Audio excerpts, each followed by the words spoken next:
What drives winning? What allows teams to win championships? But not just one championship, teams that win year after year. Follow me on this journey to talk with coaches all across the country to uncover what separates average teams versus champions. Hey, my name is Ryan Romano, and I'm your host here on the Championship Corner podcast.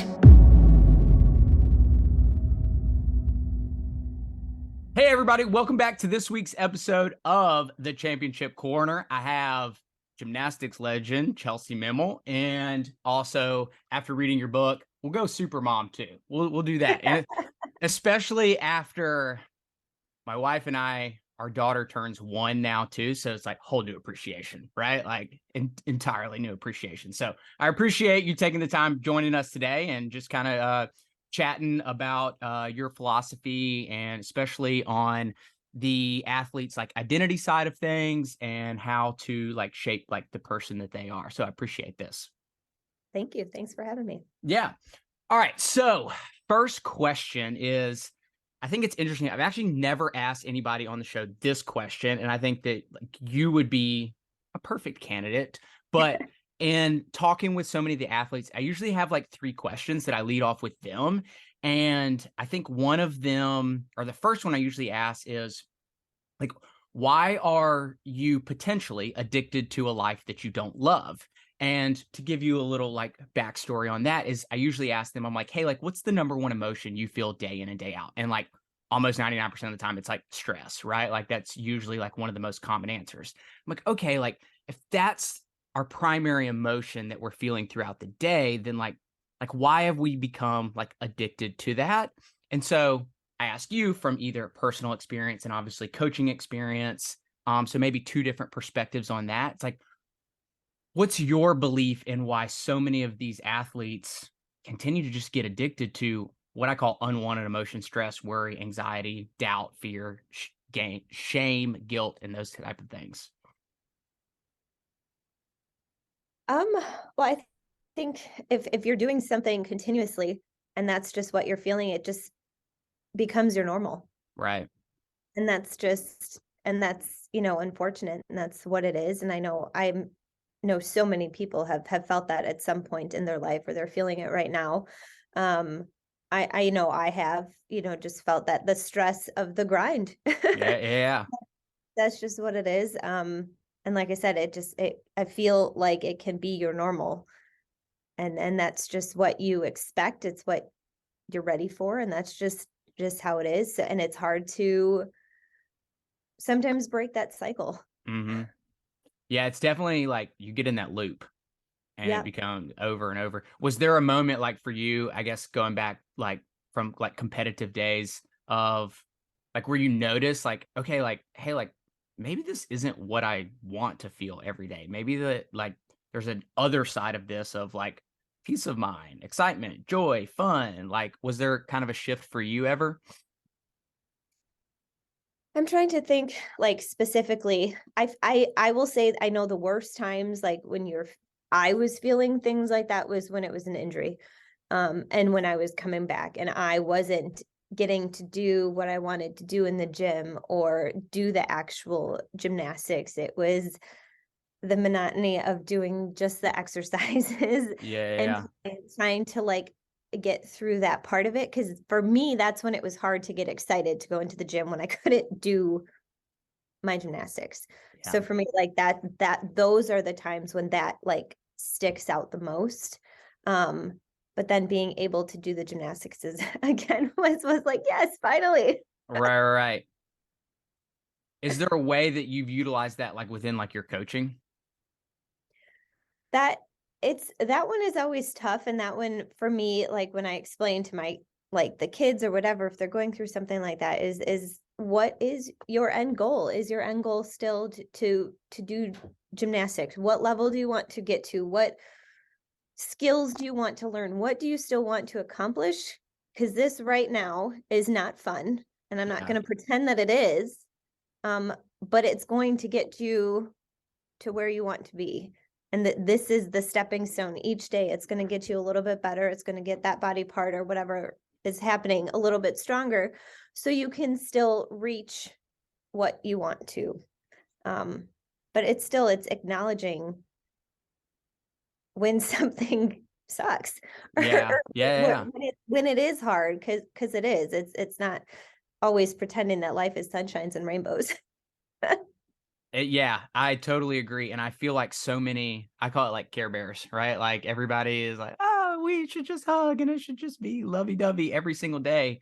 And I feel like I'm curious about, especially since you've been coaching, like what your experience is with this is so many, I say kids, young adults have come to believe that like certain things like stress or fear are just like it's a blanket statement that those are bad. And I'm like, but that's not true, right? Like, and so it's like trying to educate them on it's like it is okay to feel those things and they actually serve you well in certain instances, right? And so like, have you feel like you've had to kind of do the same thing as well? Yes, there are times it's fun. I am like back in the coaching more because I wasn't as much obviously when I was training, but then doing it more, and yes, and saying like it's okay if things aren't going well today. It is okay. I know you have a meet coming up, but one, bad practice isn't going to mean you're going to do poorly at this competition. It is trying to help shift the mindset and reassure an athlete that it is okay to make mistakes because they are going to happen. I mean, 100%. that's athletes, that's sports, that's life. You're not going to have a perfect day every single day. That is just completely unrealistic to have that in your head. Yeah. Yeah. Especially when you have kids too, right? Yes, The- they're big kids throw a whole new thing into the mix. And it is so fun, but more often than not, the days can go a little bit differently than you thought they were going to go. And it's okay. yeah, and I think you learn to like this sounds so like I guess like cliche, but like you learn to appreciate so many other things in a different way. Like when a new one comes along or you begin like I say a new journey. That's definitely in a journey in and of itself. So, yeah, it's very interesting. Okay, so actually one of the most powerful, it's actually in your final thoughts. It's one of your statements where you said, uh, it is okay to rely on other people because you make each other stronger. Um, how important I think now and previously is like we're mentors and I call them like your own like masterminds, right? It can be your own friends, but like I've come to learn over the last probably 5 or 6 years that like that is kind of the if there is a magic bullet, that's kind of the magic bullet is to surround yourself like with people that just see the world differently. They see that they can shed a new light on you. Um, how's that like impacted both like in your competitive career, obviously your coaching career, and then obviously educating? Because I feel like that's one of the hardest things to get them to understand. Like, yeah, cool, mentors. Yeah, we get it. Um, I guess I knew I had obviously good people in my corner, especially like with my parents throughout my entire career and my life, and they're still have huge impacts on me. But I appreciated it the most, for my comeback this time around because there was so many moving parts to it. And it would not have happened without that core group of people surrounding me. And I know that, and I acknowledge that like 100%. Like it would not have happened, first and foremost without my husband's support. Like he helped me get through some of the very hard days when I was questioning myself, knowing that I was crazy for doing it, but he was always in my corner supporting me. And encouraging me to do it because he knew that I wanted to and knew that it was this challenge that I wanted to see what I could do with it. So to have that kind of support with him, and then also my kids, being an active part of it was huge and amazing. And I don't know, that part for me was like I said, that was just huge. And then having obviously my mom and my dad being my primary coach, just like I said, it would not have happened without them. And then also my sisters being right there in the front to support me, and be in the gym with me. And again, seeing the struggle, or if I was freaking out one of the days because she signed me up to compete, and I'm like, oh my gosh. But like I said, I know that wouldn't have happened without those people, and there's more. But it is trying to get through to somebody that it's easier to do things when you have good people behind you. Yeah. I find, again, like that's one of the most fascinating things, whether it's a like early teen, 12, 13, 14, up to like I consider young adult, 20, 21, 22, is like, if I can give you, say I'm 34, I'm like, if I can give you 15 years of like you'll be so far ahead of me in 15 years if you take this like one piece of advice, and it's like finding those people that are, I call it like just playing the game at a higher level than you, whatever it is, whether it's being a parent, whether it's being a coach, whether it's actually being an athlete, is you just, I think Tony Robbins said this like superbly, like proximity is power, right? Like when you get around those people, vice versa too, right? Like it becomes very scary if you find yourself in an environment that does not support what it is that you want to. I guess that kind of leads into getting people, kids, athletes, to understand the power of saying no, right? Like I think that that's one of the biggest challenges is people want to say yes to everything. People are they want to please everybody, especially one of my mentors told me, it's like, we've become to believe that like every relationship is meant to last forever. And she was like, if you think about it, like most of your friends have changed like roughly every 3 to 5 years, right? Like you graduated elementary school and then middle school. And it's like, there's this constant evolution of like your friends along the way. So is that like something that you try to instill with them too? Is not just saying yes to everything, but there are moments in time of like, maybe this person, maybe this opportunity, maybe this thing doesn't serve you well, and it is okay to say no. It is okay to walk away from things. Well, I'm still working on that myself. Aren't we all? Aren't So we all? I'm gonna lead with that. I'm not gonna say that is something I'm preaching 1000% when it is something I am still working on. But it is also just trying to give some, I guess, accountability is what I'm putting in my head, the word, but like when you're asking them about like that turn, or how did that feel, or what do you think you need? I think it's just trying to give them some ownership too, Mm, of saying what do you think you need? Like I love that. I love asking that.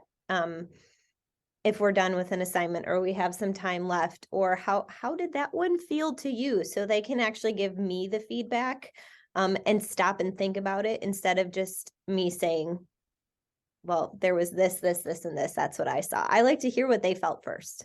yeah. And I forget, there's a story behind it, a parable, whatever it is, and this is kind of the second question I usually ask people is, do you find yourself like suffering in comfort? And what I mean by that is there's a lot of very well-intended people in your life that actually do good things for you, but hold you back from whatever that ultimate experience, that ultimate dream is.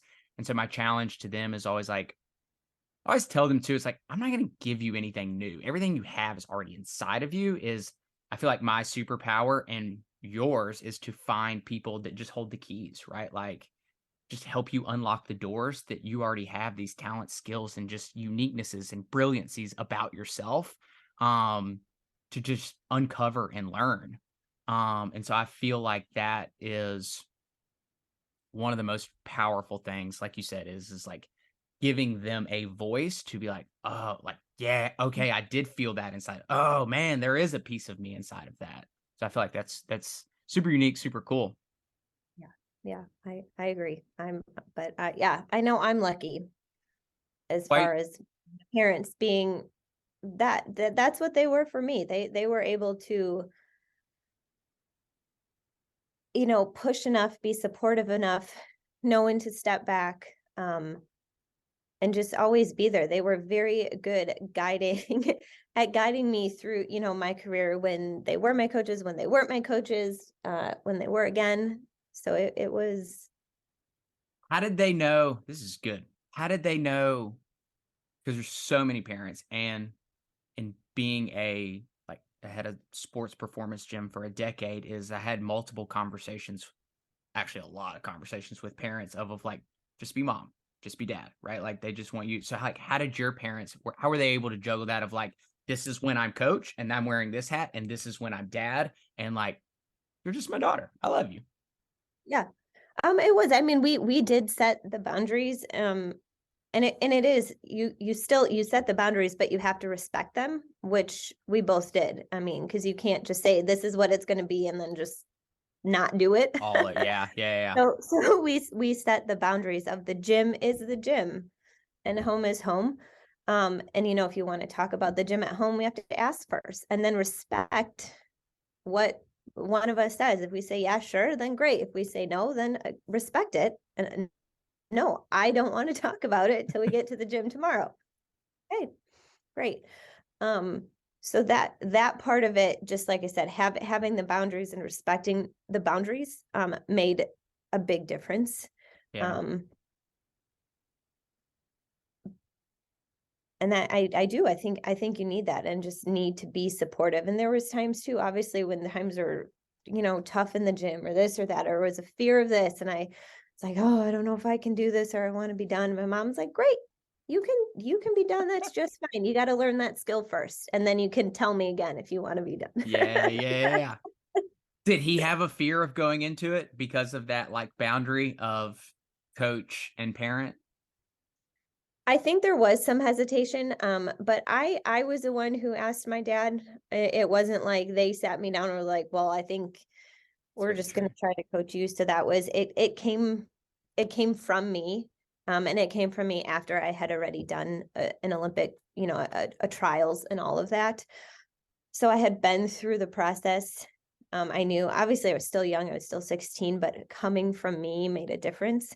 And he's like, we'll start it on a week to week basis and just see how it goes. It wasn't like it was going to be yes. I mean, obviously he jumped in with 2 feet and didn't give his full effort, but he's like, but let's see how it goes first. Yeah. What's what's your next challenge? My next challenge. Yeah. What's next? Well, I asked too, because in your book, it was like, essentially it was like, just tell me what I can't do, right? Like, just tell me what I can't do. And I'm going head first off the high dive into the deep end. So like, I feel like people are pressing your buttons about something. I don't know. Right. Like, well, obviously I love any kind of physical challenge and stuff in the gym like that. Just, I find it fun. yeah. And for me too, I think it's a lot easier to do the daily grind of working out when you are working towards something. But also just my biggest like working challenge is the new role with USA Gymnastics. Like I'm just about in June, it'll be a year. So that is ever, it is ever changing, and I want to do my best to have a positive impact on the team, on the sport. And that, to me, it's been like the most like nerve-wracking position to take. And it wasn't one that I took lightly. Yeah. So that for me is a huge challenge. Was it because you felt like you had like a lot of responsibility? Oh yeah, absolutely. Yeah. Absolutely. It is a huge responsibility. So yeah, so that for me is really the biggest challenge at the moment. And also parenting. That's a challenge in itself. And that is one I feel like you are constantly questioning yourself. I know I do. And then there'll be some nuggets and times where you're like, all right, I'm doing something right. And then other times you're like, oh my gosh, I hope I didn't just screw my kid up. 100%. It's funny. Actually, I was talking with my mom, like just this last week, and she was like, Ryan, like, just remember, like, it's not a science, it's an art, right? Like, so like, you don't feel like you have to like read every thing and like parent your kid this way. It's like, if it works for your kid, it works for your kid, Ryan. So I'm Love like it. hardwiring that in my head for now. um, in any aspect, I guess we can go gymnastics or just personal life, parenting, anything. It's like, what do you consider yourself brilliant at? Well, I know I'm good at gymnastics. Well, I ask too because it's again, it's one of those questions is like I believe that like we all have like our own superpowers. We all have like our own uniquenesses. We all have our own brilliance. Um Most people don't want to admit them. They kind of like know intuitively, like, I'm really good at that. So I'm always just curious, like what do you see like yourself like brilliant at? And especially maybe you could tie it into because I would assume that probably weighed into your decision within your new role within USA Gymnastics is like, hey, I have a uniqueness, I have a superpower of X, and I feel like if I step into this role, I can really empower, I could really impact the athletes around me, the coaches around me, just the organization as a whole. And so I'm sure that that kind of weighed in. So I'm just kind of curious of, what you see as your own brilliance. I mean, I know I have coming into this role, I do have a unique like perspective of just I have a long career. I've been through a lot of ups and downs in that career. I've trained at a lot of different, obviously, points in my life. I've trained when I was young, went through an Olympic cycle at 16 and then at 20 and tried again at 24. And then I trained again after a long break and having a family with a completely different style of training. So I do have I have a very different perspective that way to see, like what worked for me in the Mhm. training, what was different from when I was an adult versus a kid, and just how a mindset shift about certain things made, like, I feel like all the difference in my training and allowed me to do it as an adult. Um, I actually thought it was funny because I was thinking about that on the way here of just the whole the mindset. I can't even say the dang word mindset shift because it's whatever. In especially about just like the physical preparation and conditioning and like the taking care of your body after training, and how I approached all of that was so different from when I was a kid. And it wasn't that I was doing a ton of conditioning differently. It was how I thought about it. Mhm. And it was the reason behind why I was doing it. I wasn't doing it because someone told me to do it. Yeah. I was doing it because I was choosing to do it and doing it with a purpose. And I feel like that made such a difference. And I did do things a little bit differently, but it just, I'm not one to go back and say, well, what if I did this or what if I did that? But if I do wonder sometimes, what if my mindset was different about that kind of preparation when I was younger? Okay. What would be one of the biggest shifts potentially that you would have made between like the way that you prepared, the way that you I kind of view as like the way that you saw the world, right? Like it was the way that like you processed information and kind of your own beliefs on training. What would have been maybe one or two of those potential shifts that you kind of would have shifted? Just again, the approach to conditioning and to the physical preparation, that would have been the shift of trying to get excited about that. Cause like now I come to the gym and I look forward to doing the conditioning and doing that grind. And before, like, I just did it because I knew I had to do it. Mhm. And a lot of times with that, you just go through the motions. And I am a huge believer, especially now because I've seen it work, going through the motions versus doing the movement with purpose is so different. It is Yeah. so different. And I know fully like 100%, I know I would not have been able to do what I did if I didn't do that preparation of the physicalness behind it. So like taking the conditioning seriously, taking my body seriously, taking the recovery seriously, allowed me to do gymnastics. It allowed me to do a Yurchenko double when I was over 30. And that was a skill that scared me. And that was so hard for me when I was in my peak shape, when I was 18. So like I said, that is huge. Like to know that physical preparation and taking it seriously, the shift in mindset of just like believing in yourself and knowing you can do it. Yeah. Is so powerful. How much of a, how do I ask this? How much of an importance do you try to, because you've talked about like mindset and like your shift and your beliefs and your perceptions of like, do you preach that to, I guess, your kids in the gym, and then part of like USA Gymnastics within their team, of the importance of the emotional awareness about everything? Because I feel like, especially when you get to that level, a lot of people just think that like more hours means I'm going to get better, right? Like it's like this blanket statement of like, as long as I do more hours, then I'll get better. And I think that's just in sports across the board. And it's like, A, there has to be purpose, right? And then there has to be some kind of like emotional awareness of like, am I taking care of myself? Am I like seeing, is this actually helping me, or is this hurting me? And like kind of the whole like analyzing like what it is that you're actually doing. How much of that is your approach, your conversations with them, etc.? That is something we are getting into.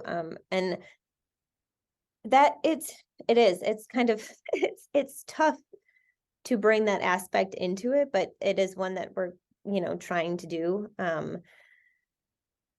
Yeah, because it's just, like I said, I know it worked for me. I know it made all the difference in what I was doing, and it allowed me to do what I did.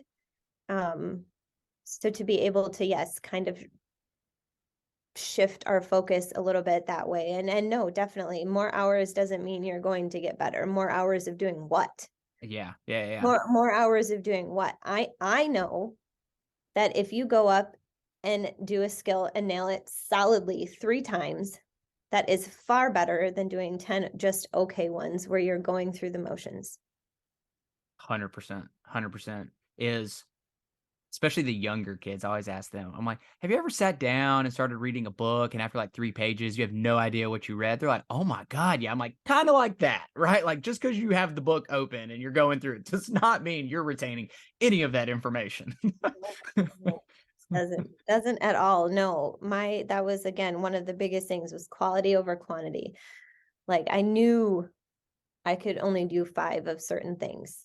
And I'm like, all right, I have only 5. I'm going to make these count. Or the days I only could do 3. I'm like, I can only handle doing 3 today. I'm going to make them the 3 of the best ones. And I go up with the intention that they're going to be great. Now they were always no, but my intention was to get up and make this skill the best that I could at that time. Yeah. And as the level, I guess, of the athlete, is there more autonomy? Do you find that in terms of like them kind of making decisions? Because I feel like, in my experience, is like the higher the level of achiever, the better they are at like coaching themselves, right? It's like you almost need the real coach like less and less and less, because then they just kind of learn. They're like, hey, like this is like you just said, like I knew what worked for me. Yeah, yes. No, yes, and you should. And they do, yes. Generally at once you get to that highest level, they an athlete knows, like they know when it was off, they know a lot of the times why. And a coach is a guide. Yeah. Yeah. That's exactly, that's the exact word that I use. Is I'm like, see it as like a tour guide or an academic advisor, right? Like you come to college per se and you're like, hey, I want to major in economics. They're like, great, you need 3 sciences. Here's a list of 15, you choose, right? It's like they're just kind of like your guide along the way. And like you make these decisions based off of like what you guys are working on together. Um, okay, last of the 3 questions is kind of going back to identity a little bit, because for me, that I just believe and being around just sports in general over the last like 12, 13 years in coaching is if you shift or what I call like upgrade slash transform the person, then the athlete kind of just gets shifted and transformed in and of itself, versus I think a lot of people try to come in and they're like, they just try to shift the athlete. An athlete comes in and is like, I want to perform better. I'm like, okay, what are you thinking about? And da, da, da, da, da, right. And it just becomes all about the athlete. And then 10 years down the road, they're like, oh shit, what do I do now? Right. Like, this is the only identity that I ever had. And so I call it like a gap in terms of, I'm curious to get your perspective and maybe how like you go about this, especially with younger athletes, of there's a gap in terms of who they present to the world and who they really are inside of them. And it's being able to, I think, like close that gap of just showing the world who you truly are. And I think that is when our brilliances, our uniquenesses, our superpowers, and everything gets unleashed. Otherwise we're just being somebody that we're not, right? We're wearing the clothes that it's not us, right? So I'm curious, are those conversations that you have, obviously in your own gym, and then obviously at the highest level as well, and helping them understand of, because I feel like the more they live who they truly are, it just betters their performance overall, because it just gives them freedom. It just gives them a relaxed state. So just curious your perspective. Yes. And I mean, I'm still newer with one of the groups that I'm working with, but it is trying to get to know them as a person and not just an athlete. And I think that can be difficult when you're in the gym for the purpose of helping them be a better gymnast and Right. reach goals in the gym. But by asking them questions or doing things like that, or even I feel like sometimes too, watching them in line when they're chatting with their friends, I'm like, that's more who you are. um, and I was like, and I do say that a lot to them. I was like, I want to see that person when you're out on the floor doing your floor routine. I want to see that attitude, because that looks like a really awesome person. And on the floor, you look a little scared. Yeah. Yeah. So it's finding trying to get through to them and what works for them, or even like just as simple as a floor routine, finding the music that speaks to them and what Yeah. they're comfortable with and what they're willing to perform.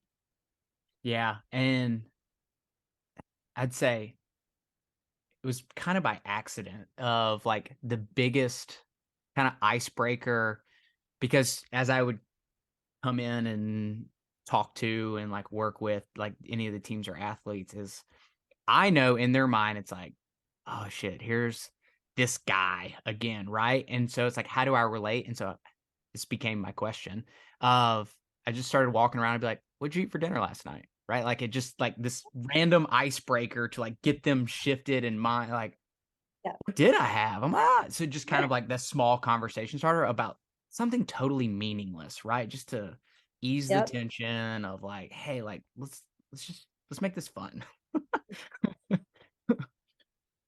Okay, Yep. so last question.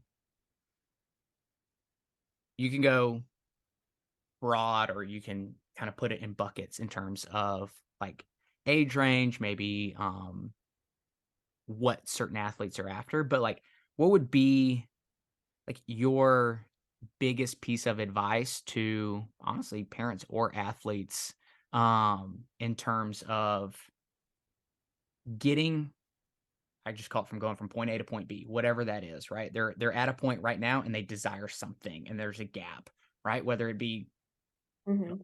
whether it be the greatest level 8 in their entire life, right? Like whatever that is what would be kind of your biggest piece of advice for them? I'm a planner, and that's like what worked for me was having that ultimate goal. I mean, I'm just going to go back to my career of gymnastics, having the ultimate goal of reaching the Olympic Games, making an Olympic team. That was my ultimate goal. And then we just worked backward from that. Mm-hmm. We made the smaller goals, smaller stepping stones of what is going to help me get there.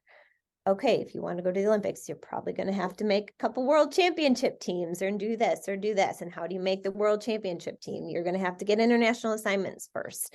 And it's putting, the routines together. What are the skills and the routines and the start values that are going to get you there? And just always continuing to work backwards. So and for me, it was always having like a big list. It wasn't just, I want to make the Olympic Games. Mm-hmm. Great. Okay. Yeah. You got to have a plan to get there. And there are so many pieces that will get you to that point. So it's always having that ultimate goal, but then making the small ones and ones to get there and to celebrate like the little stepping stones. Like learn this skill. That's amazing. You did this. You were able to put it in the routine. That's awesome. So just celebrating the small victories along the way, but it's just having a plan. So like I said, I am a planner, and I worked so much better when I came in. My dad would always have a training plan, and we would always talk about it and say, is this going to work today or whatever? But it was always, leading up to something. So I knew what to expect, and it felt more manageable that way. Instead of, like I said, I want to go to the Olympics. Well, that seems crazy. Yeah. How are you going to make it manageable and sound like it is a possibility? How are you going to break it down? How did you, because you talked about this in your book a little bit too, is how did you manage, because as we all know, is our plan ends up kind of going left, right, up, down, circle, circle, circle. Yeah, How are you able to, did you just kind of have that frame going in? It's like, okay, this isn't going to be perfect. And when the absolutely. hiccups come along the way, it's like, we'll make adjustments at that point. Is that kind of how you went about it? Yep. Yep. It is. Yes. It was knowing that and having learned that throughout my career and having my parents there to help me through those tough times. There's always going to be something. Yes. It's never going to go from point A to B to C in a straight line. That's just not going to happen. There's going to be bumps, U-turns, pivots. And those are the times you reset and refocus. Be like, okay, this happened. What do I need to shift in my plan to, make it work again? Mm-hmm. It might take a little longer. That's okay. My first round at the Olympics didn't work. I got hurt earlier in that year, and I made alternate. That wasn't in the plan. Yeah, yeah. It wasn't in the plan. It wasn't in the plan to, hurt my shoulder and, need surgery at World Championships in 2006 and not compete most of 2007. That was not my plan, but that's what happened. And I just had to, like I said, reshift and refocus and figure it out. I love it. I love it. Actually, true last question. What do you find most joyful in life now? I love being home with my kids and my family. That to me is great. And if I get even more, I love when we can be outside Mm-hmm. and be outside together and play or walk or doing whatever. But that to me is amazing. And then of course, I mean, I still find so much joy in being in the gym. Yeah. Yeah. Yeah. Yeah. Well, it's too, is I listened to somebody this the other day, is there's this notion of like work-life balance and you got to have blah, blah, blah. And this individual went on, is like, well, like, what if I just like to work, right? Like, what if I find joy in working? Kind of like you. It's like, what if I find joy in the gym? Like, it's okay for me to be in the gym if I find joy at being in the gym. I do. I'm excited. If it was, there's not usually a day where I'm like, oh my gosh, I have to go there again. I mean, we all have our hard days, obviously, where you're going to be ups and downs or whatever. But I genuinely enjoy going into the gym, whether it is to coach or to just work out myself. Yeah, I love it. I love it.